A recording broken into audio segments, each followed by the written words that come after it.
Hello అండి. ఈరోజు chole curry and puri చేస్తున్నాను. శనగలు ముందు రోజు నైట్ నానబెట్టుకొని అందులో డ్రై స్పైసెస్ యాడ్ చేసుకొని ఒక టీ ప్యాకెట్ వేసుకున్నానండి. లేకపోతే మీరు టీ పౌడర్ని క్లాత్లో కట్టేసి వేయండి, మంచి కలర్ వస్తుందండి.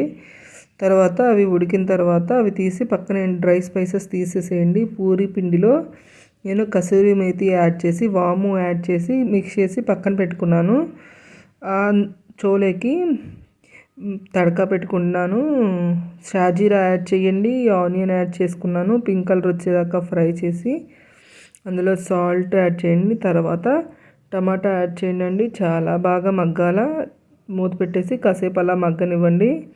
తర్వాత పసుపు, ధనియా పౌడర్ యాడ్ చేసి అల్లం వెల్లుల్లి పౌడర్ పేస్ట్ యాడ్ చేసి మూత పెట్టి కాసేపు మగ్గిన తర్వాత పెరుగు యాడ్ చేయండి. పెరుగు వేసిన తర్వాత కంటిన్యూస్గా మిక్స్ చేయాలి, లేకపోతే పెరుగు విరిగిపోద్ది.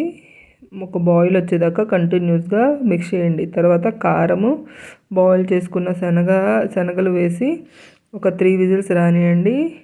చాలా టేస్టీగా ఉండిద్దండి, చాలా మంచిది హెల్త్కి కూడా. పిల్లలు కూడా చాలా ఇష్టంగా తింటారు. ఒక్కసారి ట్రై చేయండి.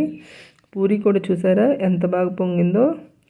ఇలా ఒక్కసారి ట్రై చేయండి, చాలా బాగుండిద్దండి. Okay friends, bye. లైక్ చేయండి, షేర్ చేయండి, సబ్స్క్రైబ్ చేసుకోండి.